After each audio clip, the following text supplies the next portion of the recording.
नमस्ते दोस्तों, lesson 36 T3 का तीसरा पार्ट। आज का विषय है स्टॉप लॉस और टेक प्रॉफिट।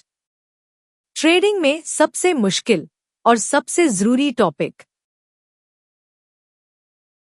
आज सीखेंगे एंट्री से पहले स्टॉप और टेक प्रॉफिट कैसे तय करें, प्राइस गिरते वक्त एवरेजिंग डाउन, और खरीदना क्यों खाता बर्बाद करता है, प्रॉफिट को स्टेजेस में कैसे निकालें।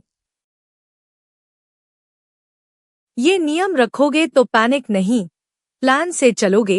वही आदत जो आरबीआई पॉलिसी शॉक के बाद भी निफ्टी 50 या सेंसेक्स पर खाता बचाए रखती है। लॉन्ग टर्म नतीजे की असली चाबी यही डिसिप्लिन है। कमेंट में अपना स्टॉप लॉस वाला अनुभव लिखो, कहाँ गलती हुई थी। हर एंट्री से पहले 3 नंबर जरूर लिखो: entry price, take profit target और स्टॉप लॉस प्राइस। पहले क्यों लॉक करें? अंदर घुसने के बाद रुपए फिसलते देखकर डर जजमेंट खराब कर देता है। वही फॉग जो रेड निफ्टी ओपन पर बहुत से ट्रेडर्स को घेर लेता है। चार्ट पर इन लेवल्स को हॉरिजॉन्टल लाइन से खींच लो। वो रेखाएं तुम्हारी जगह बिना इमोशन के डिसाइड करेंगी। उदाहरण, अगर एंट्री तय है तो ऊपर करीब 5-10 टेक प्रॉफिट और नीचे करीब 3-5 स्टॉप, अपनी रिस्क टॉलरेंस के हिसाब से। सोचो जैसे चाय का बजट, 1 कप 10 रुपए 20 रुपए, छोटी फिक्स्ड रकम, खर्च से पहले तय। सबसे अहम नियम, स्टॉप लॉस छूटे तो बिना मोह के एग्जिट। एवरेजिंग डाउन, गिरते वक्त और खरीदना सख्त मना। एवरेजिंग डाउन सबसे आम फेलियर पैटर्न है। छोटा लॉस बड़े लॉस में बदल जाता है। सोचना पड़ता है, मैं गलत था, सस्ता और ले लूं, और पोजीशन साइज फूल जाता है। प्राइस अक्सर और गिरती है, फिर और खरीद। आंकड़ों में बिगिनर का एवरेजिंग डाउन लगभग हमेशा लॉस बढ़ाता है, बिटकॉइन चार्ट हो या निफ्टी 50 बटा सेंसेक्स। स्टॉप फेलियर नहीं है, ये बिजनेस की लागत है। जैसे किराया चुकाना ताकि अगले मौके पर डिमैट में फिर से रेडी रह सको। पूरा विनर एक ही क्लिक में बेच दिया तो अगला ऊपर वाला लेग छूट सकता है। स्वादिष्ट खाना एक निवाले में नहीं निगलते। प्रॉफिट स्टेजेस में निकालना दिमाग के लिए शांत और सुरक्षित है। पहला टेक प्रॉफिट ऐसे चुनो: चार्ट पर साफ रेजिस्टेंस लाइन, पिछला हाई या एंट्री से नापा गया छोटा टारगेट, इनमें से एक। फिर स्प्लिट प्लान चलाओ। पहली जोन पर पोजीशन का एक हिस्सा बेचो, दूसरी पर और हिस्सा स्लाइसेस अपनी रिस्क टॉलरेंस के हिसाब से। बचा हुआ हिस्सा ट्रेलिंग स्टॉप से संभालो।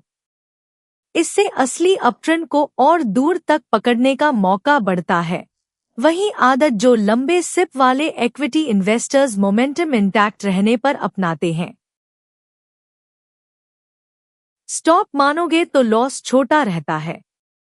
खाते के करीब 2 वाले 3-4 ट्रेड्स का नुकसान अक्सर एक अच्छे विनर से भर जाता है।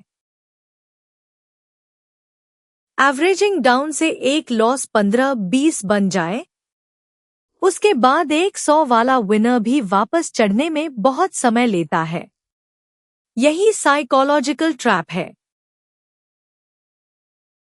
इतिहास दिखाता है, डिसिप्लिन स्टॉप रखने वाले ट्रेडर्स का लॉन्ग रन नतीजा एवरेजिंग डाउन करने वालों से काफी बेहतर होता है। आरबीआई रेट साइकिल हो या शांत ग्राइंड।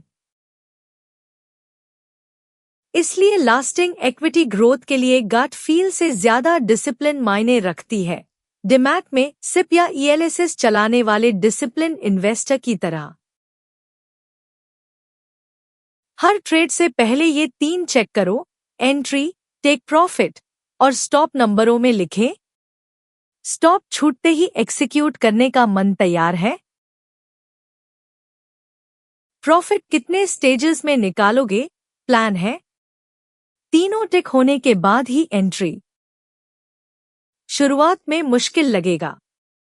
डिसिप्लिन दोहराओगे तो समय के साथ फर्क चौड़ा होता जाएगा। वही एज जो बड़े ड्रॉडाउन वाले सालों में खाते बचाए रखता है। अगला पार्ट, लेवरेज। स्टॉप और टेक प्रॉफिट के बिना वो टॉपिक बहुत खतरनाक है। T3 लेसन 3 का त्वरित सार। एंट्री से पहले एंट्री प्राइस, टेक प्रॉफिट और स्टॉप नंबरों में लॉक करो। स्टॉप छूटे तो तुरंत एग्जिट, एवरेजिंग डाउन नहीं। प्रॉफिट स्टेजेस में निकालो ताकि इमोशन काबू में रहे। यही 3 बातें आज का कोर हैं। अगले लेसन 4 में लेवरेज और मार्जिन। स्टॉप डिसिप्लिन के बिना लेवरेज बेहद खतरनाक है। ये लेक्चर सिर्फ शिक्षा के लिए है, इन्वेस्टमेंट सलाह नहीं। हर ट्रेड की जिम्मेदारी आपकी अपनी है। सब्सक्राइब और लाइक जरूर दबाएं।